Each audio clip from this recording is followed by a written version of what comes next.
Hello, everybody, and welcome to an overview of the first three chapters of the content marketing textbook.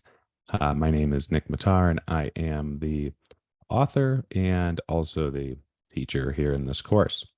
Uh, I try to keep these videos somewhat short. I go over as few slides as possible, and I make this feel like a more of a general overview with a focus on what I believe to be the most important and salient points in the chapters. Seeing as this does cover three chapters in the textbook, there will be several slides here, but I have combined the lecture slides that I consider to be the most salient here for this quick video. Now, there's a bunch of examples that we're going to go over and a bunch of definitions here. And when it comes down to it, really what I'm trying to employ is a good understanding of the source material, but also the most important material that is going to come back throughout the course. The content marketing textbook itself is about 110,000 words, and it can get pretty in depth over time as you get into the later chapters. But I also try not to overlap with what you may already be familiar with. So, for example, when we do get to the marketing principles chapter, which is chapter 3, that's going to be a little lighter, but it will be more focused on one specific element that we will get to. The same applies to chapter 2, which goes into initial definitions of various forms of content. We're not going to talk about those today because while those are important, they'll get their own chapters. And so they will be focused on more so in separate videos. So we'll go ahead and start with chapter 1. And that really starts off with the question of what is content marketing? And I do talk about a quick official definition, but the original definition is this. It's really the creation and sharing of material that does not explicitly promote a brand, but is intended to stimulate interest in its product or services.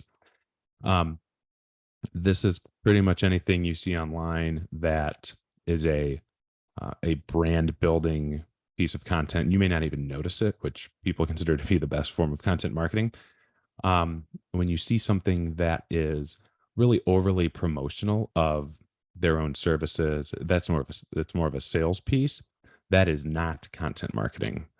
Really, the definition here is showing that you're using content and these various avenues, vehicles of communication to build up the awareness of a brand or a product without really coming out and being too upfront about it. Now, there is a more drawn out definition, and that is from the Content Marketing Institute. This is a company that was started by who many people consider to be the godfather of content marketing. His name is Joe Pulizzi. He started Content Marketing Institute back in the mid aughts. And I don't know if he actually coined the term content marketing, but he was one of the first to really get out in front of it and make it a true business application. As you can see here, the definition is pretty much the last one, but built out a lot based on what the process is, what it is, why it exists, and who it's for. And a couple different chapters in this textbook dig into this definition a little bit more in depth, specifically the audience piece and, of course, the content piece. So this is something to know as well. The idea of memorizing a definition is pretty archaic at this point. Really, the definition is here just to get you to start thinking about what content marketing is, but also what it isn't. But when we think about content marketing and going back into history, one of the initial types of examples of content marketing that a lot of people talk about, and if you Google it, this is what you'll probably find too. The big initial version of content marketing was Benjamin Franklin's Poor Richard's Almanac, and a lot of people consider that to be, it's a farmer's almanac. It's something that is showed all sorts of talked about the weather, crop patterns, all sorts of things to help farmers in the United States back when they were just colonies. But fun fact, that's not why he did it. He actually did it to promote his printing press. And he went out town to town, and when he would sell these, he would not just hand these out, sell them for cheap, but he was providing value to people while at the same time people would see, oh, this is this is being printed on uh, pretty nice material. I don't know if they called it paper back then. I do like my history, but wouldn't consider myself too much of a history buff. But I do know that Ben Franklin published this almanac for a long time and sold tens of thousands of copies. And in order to promote the printing press and having people, we should print our periodicals or our newspapers with the printing press, he needed a way to showcase the value of the printing press to potential customers who were largely businesses, maybe more of the aristocratic part of society as well, people that could afford to print things. And he figured, what better way to do this than to showcase all of its bells and whistles and to put out something really valuable that people will clamor for. And this goes back hundreds of years. And now, if you think about how something like Poor Rich's Almanac would exist, it would all be online. But really, this is unique because it was the first real form of content that existed. And people were not used to having so much stuff condensed into a new encyclopedia of material. So this is the one example I wanted to pull out of this chapter. I won't go into the other ones, but this is one I thought was really interesting and something to pinpoint. Now, when you think about how people consume media today, an interesting fact that I came across while researching this textbook was that we spend half of our day interacting with media. I mean, you're doing it right now, listening to this or watching this video. And we consume all different types of media as we go through the day. We read things, we see things, we listen to things on the radio or podcasts, and we engage with things too. There's a whole chapter in this book dedicated to content that's not your traditional content, things like events and surveys, other things online, and a new thing, a piece of content that I'll be adding as I update the book going into the next year is the idea of NFTs. Non-fungible tokens are a piece of content that are becoming more and more valuable to businesses as they look to build a sense of community. And for me, when I look at how people consume media and how much media is available to them and how much they do every day, it really shows that no matter who your audience is as a brand, there's an opportunity to dig in and get in front of them to build it up. And when you think about a brand and a business, I break it down into really two fundamental elements. You've probably seen these before, but if not, just an quick overview for you. There's businesses that are business to consumer. That's stuff that you sell directly. You sell a shirt, you sell the software, you sell anything that goes right to the end user. And then you have business to business. That's a company that sells stuff to other companies. I have my own business. I am strictly B2B. I sell training and education materials to companies specifically. I also do have a mini course that I use for my business, my B2C side, but that is much smaller. And it really does prey on microsecond buyers. And that's kind of when I think we've all been there where you might see an ad on social media or you stumble across something online and it's a product you can buy pretty quickly and easily. It looks appealing. They have a compelling argument for it. And it might be a shirt, might be something you use for your own business, might be something for school, but you think, man, $10, I need that. I want to buy that. And you go and you quickly make a purchase.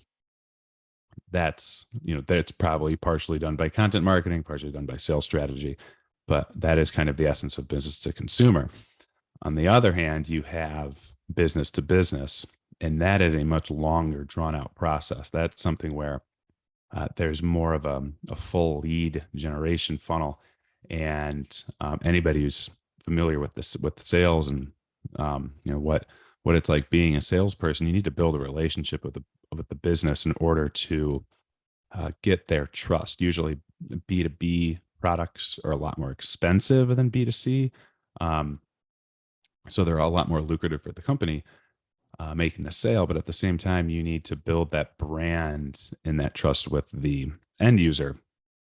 And the one thing I do think is interesting is that B2B might be fundamentally different from B2C, but you're still talking to humans. There's still a human on the other end that's going to be making a purchase. So on one side of the coin, you can think about this as not just business to business because they're not really using their own money. This isn't their own motivations that they're thinking of in the background, but you're still talking to a person, and there is still a person on the other end who needs to trust your brand enough to make the buy. So, um, that's how businesses use content marketing. There are two different goals here. B2C is all about sales. B2B is more about leads.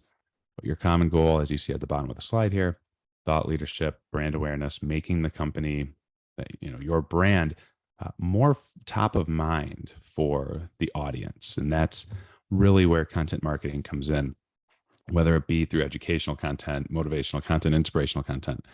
All of that is really a big piece of content marketing and how you can build a brand just through material and content that they might not even connect with your brand immediately. But if they're reading it or they're watching it and they're seeing it, they're finding it valuable, by the end of it, they'll be able to make the connection and say, oh yeah, that was really good stuff from this brand here. And I do believe that they'd be able to help us maybe as a vendor. So that's another example. And that does wrap up the first chapter. The big points that I wanted to make. Again, chapter 1 is pretty short, pretty broad overview of what content marketing is, and some of the examples. It's really all around us every day.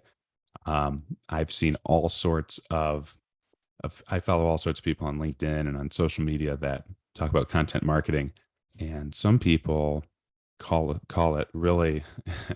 They say, like, oh, so many people fail at social media, so many people fail at content marketing. But at the same time, when they do that, these are people that don't know what they're doing, people that aren't familiar with it. So I'm going to take a quick pause here. And as we go into the next chapter, I'll return and start as we dig into the different types of content. All right. So now we're going to move on to chapter 2. And chapter 2 is all about content in its different forms. And I mentioned this a little bit earlier, but we're not going to dig into deep definitions of any of the content types. Rather, we're going to take a high 1,000 foot, 10,000 foot view here. And we will start with the definition. First off, it's information that provides a benefit to the person who consumes it. That's your content definition. And there's a couple different forms of content. There's written, video, audio, and visual. Those are the mediums that you use them. I think you can guess how those are defined. Now, there are some needs for these multiple forms. And if you look at the back at the definition of the Content Marketing Institute definition, that is, of content marketing, if you look at the highlighted part, creating and distributing valuable and compelling content to attract, acquire, and engage a clearly defined and understood target audience, the idea here is that there is you're going to need to communicate with them in multiple ways in order to best communicate. Now, there's many different ways to utilize content in marketing. It's probably, these are probably the big three. That is one, that you can employ different forms of content to do that. So, for example, you might have a blog post that is, say you're selling, you are a B2C company, and you are selling you're selling a class. That's kind of what I've started doing on my own here. Say you're selling a class on search engine optimization. Most of you in this who are taking this class are also taking the SEO class, right? If you are selling a class on SEO, you might have a blog post that talks about the value of SEO to a digital marketer. And then you might have a video that you post on YouTube that does the same thing, but maybe from a different angle. Now you are using two different forms of content, written content and video content, And you are probably reaching partially the same audience, but you're also reaching a more diverse audience. You're going to reach a couple different areas of your target.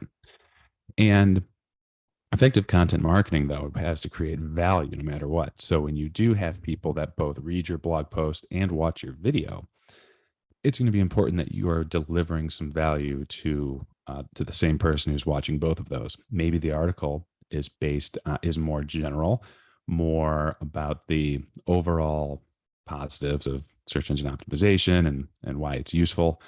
And then maybe the video is about the job application and interview process, how to really talk about your SEO skills as something when you are being interviewed by a potential employer. What do you put in a cover letter? How do you show your experiences rather than just say, hey, I work in search engine optimization, or I know my stuff. How does that shine through so that the employer can see that person on the other side of the table and say, man, this person knows what they're doing? That's the kind of video that provides value, in that it is supplementing what was written before in the article. And you also need to consider the touch points around the purchase, especially in B2C. You don't just want to overload the front end where you're just delivering content ahead of the purchase, but you also want to think about what can you do afterwards? How do you keep this customer activated? How do you make this person a brand advocate or an ambassador? And the post-purchase content marketing strategy is always going to be helpful for that. We're not going to go into a ton of that in this course, but it is important to remember that content marketing is not just leading up to the sale. I know in chapter 1, the goal is sales generally, but if you think about if somebody's already purchased from you once, why not make them a repeat purchaser at some level? And that is why you can have touch points at both before, during, and after the purchase. Now, if we go back to the SEO course example, I mentioned a blog post and a video. Now, in a campaign, in a content marketing campaign or a strategy, you generally are going to have primary and secondary content. You have your primary content, which is kind of the dominant form. That's what is the number one, form of content that you are peddling out there. And you want to go through a selection process on that. You want to think about who your target audience is, how do they consume media, and how are they going to consume your content in such a way that they can then easily purchase your content or fill out a lead form or whatever your goal is. And when we think about how primary content works, primary and secondary content only work when there are multiple forms of content together. So if we go back to the SEO course example, say your audience is current college students. Okay, that is generally a younger demographic. So they might be more inclined to watch a video. And then at the same time, they're probably more visually inclined. I mean, I think all people are visual learners on some level, as you'll see in the visual content chapter. But if you think about, okay, how do I use video to connect with the younger audience? Do you use YouTube? Do you use something like TikTok? Do you use Instagram? Do you use something else? Once you figure out what that is, then you would supplement that with another form. Not necessarily another video. You don't want to just have Instagram videos and then TikTok videos. That's just kind of doubling down on the same medium. Rather, you want to really focus on another form that will bring people in through other means. So say you do use blog posts as a secondary form of content. Maybe you'll embed the video on the blog post. You're still expecting to get more conversions through the video, but you're now also playing the actual SEO game of, I want to draw people in through organic search. And when people are searching SEO courses, I want them to find my class, come to my website, and then I can get them over to the video where they will then convert and become a customer. You want to think about these different paths to purchase, which we're going to be looking at here shortly in chapter 3. Another way to look at secondary content is the idea that it can provide additional content and it helps diversify the primary content. In this course and throughout this textbook, you're going to mainly see written content as the primary content form. That is what you see, I'd say more than half of the time.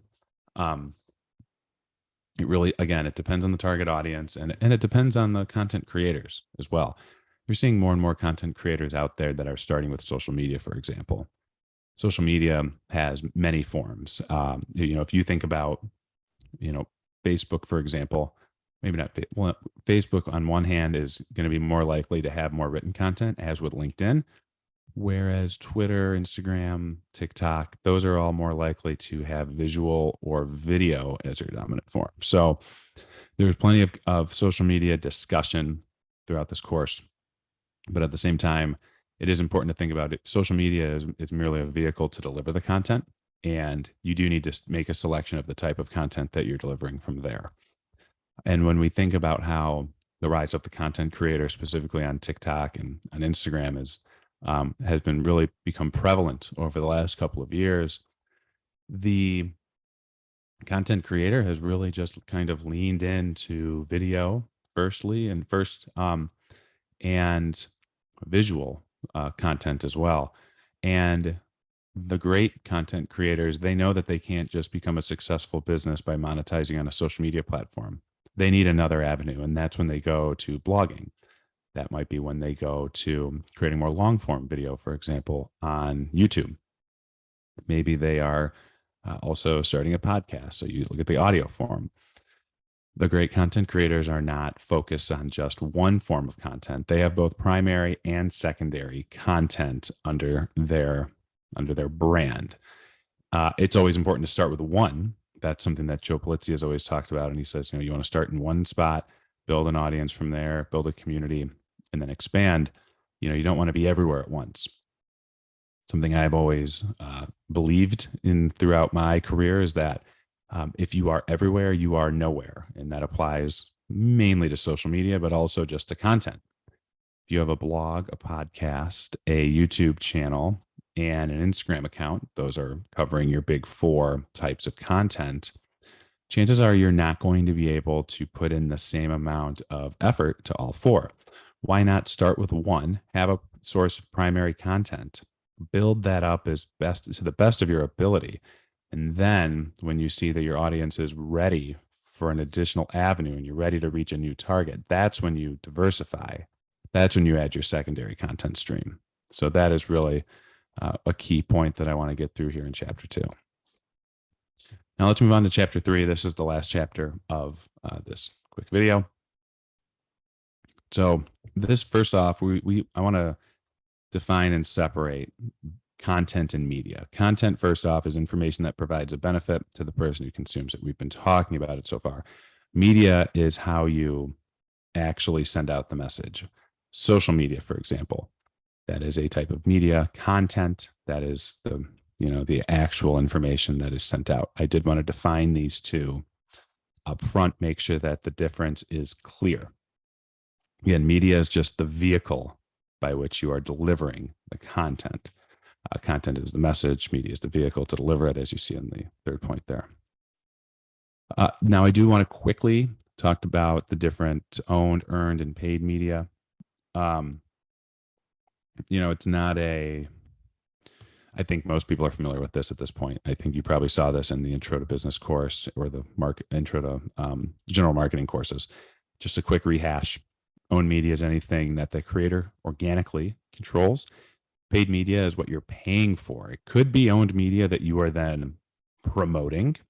There is an overlap there. But paid media means there's got to be some exchanging of money. Then earned media, that's your news hits. That's when other people are talking about you. That's how you're getting attention from not yourself. There's a nice little digital marketing trifecta that's used by seemingly every textbook, at least in the Stukent library. I won't dig into this too far, but the one thing I do want to mention is that there's overlapping media here in that a couple of these, specifically SEO, can people think that sometimes, if you're getting the top spot on Google, that's earned.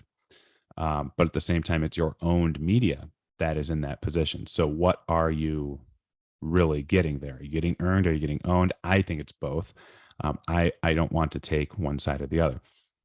Native advertising, people sometimes consider it all three.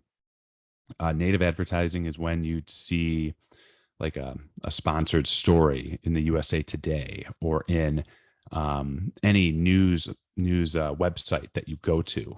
Some people consider social media advertising to be native advertising, in that It's content that is organically written. It is probably originally written to be owned media, but then they are promoting it. So there's the paid aspect. But then to the end user, sometimes they don't always catch that it's paid. Sometimes they think it's just another piece of earned media. And they think it's like a news article or something that's being shared, going viral. So that's how you see the earned piece. So it's like, is if the audience is considering it earned, does it matter that you're putting money behind it? There's a whole discussion there. And then you have influencer marketing. We'll talk a little bit about that later in the semester. On one side, it's similar to native advertising in that generally you pay influencers. They're going to get paid to promote your product. But depending on how they do it, they may do so in such a way that their audience is looking at it as earned media. It's like, wow, that this influencer, they really love this brand and this product. I should buy that too. When the audience might not know that they are getting paid for it. So just some overlaps. I do think native advertising and influencer marketing are ultimately paid, both of them, just because when there is money behind it, then it's paid. I don't think you can really make the argument otherwise. I guess you can see the argument of it being earned in the eyes of the audience, but when it comes down to it, there's still money exchanging hands. That does make it paid. Now, here's probably the most important part of this first video, and that is the AIDA funnel. You may have briefly seen this in your Intro to Digital Marketing course, and this is really what this class is all about: how content marketing moves prospects and existing customers through the AIDA funnel. Now, these are your 4 levels: attention, interest, desire, and action. You will see attention being interchanged with the word awareness. You will see desire being interspersed with the word demand. Those are pretty much the same first letter. They sound the same number of syllables. I just want to put that out there up front. Now, to go back to the last slide, the one thing I do want to mention here is that the attention is really the first interaction with a brand, whereas action is the purchasing point. I'm not going to go through define each one of these right now, but here's how I will define these myself. Yes, attention is the very first interaction with a brand. There are some studies out there that say it takes up to 7 or 8 interactions with a brand for somebody to buy and become a customer. The question is, what are those touch points that move you as a customer through the steps of the AIDA funnel? I look at attention as strictly the first one, and I look at action as strictly the last one. The rest of the steps are being taken in the middle too. The way I see it too is there needs to be a defining moment. There needs to be something that differentiates attention from interest. That differs based on the company and based on their funnel. For me and my business on the side, I look at interest as signing up for an email list, following on social media. Either of those equal interest at some level. The desire is when somebody is actually showing that they have an interest in the product. That is when you are giving them a walkthrough, a demo. They agree to book a call or something. That is the desire stage, and that is when you almost have them. And we'll talk about content that helps move people from each step. In the B2C world, this is the same way. It just often moves a lot faster. We talked about the microsecond buyer, somebody who looks at something on Instagram and is buying it 5 minutes later. They move from attention to action in that 5 minutes. But when we look at B2B and we really break down the number of interaction with a brand somebody has, it is the slow, monotonous process of one interaction, building some thought leadership, another interaction, building some more brand awareness, et cetera, et cetera. Again, I'm not going to define each one of these, but it is something that I want to bring up. There is another stage that's not in the funnel for the purposes of this class, but it's called loyalty. And that's what comes after action. That is when you can essentially send somebody back through the funnel or they are going to become advocates for the brand. That's how you get good word of mouth marketing. And people that are in the loyalty stage that can be your brand advocates can help move people through the other 3 stages a lot faster leading up to that action stage. last point I just want to raise, I think it's pretty obvious. It's a funnel shape because the most people are going to be in that top attention stage. The fewest people are going to be in the action stage. Just something to think about in terms of sheer numbers. We don't talk about conversion rates too much in this, but if you think about how you get a fraction of people that convert from one stage to the next, like 1 to 5% on average. That's why that funnel quickly whittles down from being as wide as your computer screen all the way down to being pretty small when it comes to the action stage. Last slide here in the marketing principles chapter. And that is a little bit about inbound marketing. I just wanted to differentiate two terms for you. One, there's lead generation. So that is essentially getting people into the ADA funnel, if you're going to talk about it in those terms. That is putting the brand in front of somebody for the first time, identifying potential customers. Somebody becomes a lead once they are, once you have their attention. Lead nurturing is the rest of the funnel. That's how you take somebody whose attention you've caught, and you then move them progressively down the funnel into becoming a customer. This is relationship building. It's more of that thought leadership, more brand awareness. And I look at content marketing as doing both of these. But for the purposes of this course, you're going to see a little bit heavier emphasis on that second one, lead nurturing. And that would take us into chapter 4, which will be blogging written content, which will be next time. For now, I'll cut the first video here, and I hope you'll join me for the next video. Each of the 4 types of content will get their own videos, albeit they'll be short. And for any questions, please feel free to reach out. I'm happy to expand and explain further any of the definitions that you see, whether or not they're on these slides specifically or on some of the other slides that I did not go through today. So thank you.